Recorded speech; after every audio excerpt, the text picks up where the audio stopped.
Hey, I'm Andrew. I make videos and try to help people with them. Now, if you're new here, thank you for being here. This is a part of a video series. It's a video series where I explain how I escaped homelessness very, very quickly in a very short period of time. I'm making this because I want to help young people have a very clear-cut, straightforward path out of extreme poverty whenever they're struggling. That being said, we're going to go ahead and jump right into this video. Now, like I mentioned in the first video, whenever you're homeless, you're really in a fight against time more than anything else. You kind of have a sanity meter. And if you don't understand what I mean, you've never experienced that, just trust me on this one. I like to believe that most homeless people were probably pretty normal once upon a time, but they just kind of cracked under all the stress. They redlined their sanity meter. So whenever I got off the bus, I knew that my clock had already started, and I couldn't waste any more time.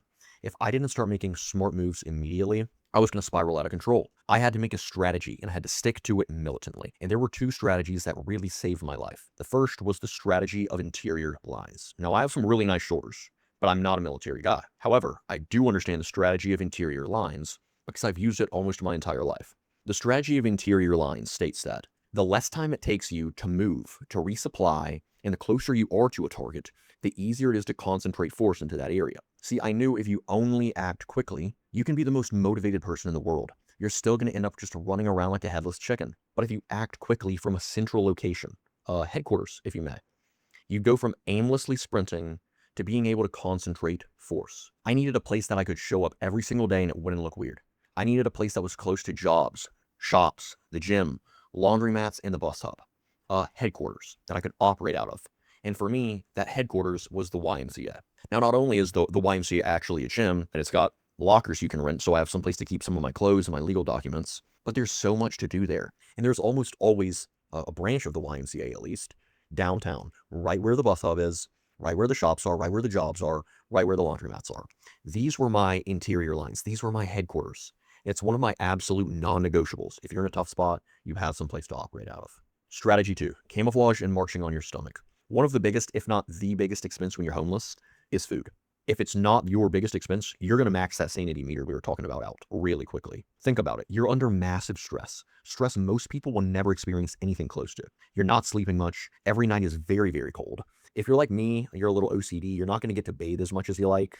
You have to get up and walk a mile just to get a drink of water to brush your teeth. Eating healthy and eating enough is absolutely imperative. The trick I always used was very simple. I would eat an entire bag of cranberry trail mix, and I would drink a gallon of milk every day. Now, obviously, you have to stay hydrated too, but a gallon of milk is close to like 3,000 calories in it. And a bag of trail mix has loads of calories too. I think it's close to 2,000. They don't require cooking. It's really excellent muscle building food. It's not the most unhealthy thing in the world. And having 5,000 calories in you when you're crazy stressed out, it doesn't make your situation better, but it does give you a better base to fight off of. The other reason why it's so important to keep those calories up is because you need the energy. You need the energy to look clean. You have to look normal and blend in. That's the camouflage. In my experience, when most people have like the most minuscule amount of authority, they'll take it to the absolute extreme. They'll do something cruel for no reason. Like if they know you're homeless, they'll try to ruin what little progress you have. And when you're on nightmare mode and you can't afford a single hiccup, you can't let someone come in and mess things up. You have to turn up every single day, looking clean, working out in different clothes. And it's absolutely exhausting. I remember I would hide extra sets of clothes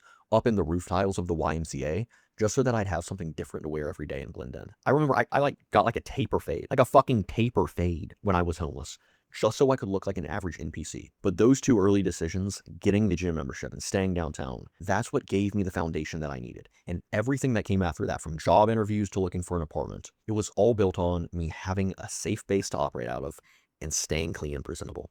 And in the next video, I'm going to show you exactly what that daily grind looked like as I started to actually pull myself up out of this hole, out of what was probably the lowest point in my life. I hope to see you over there.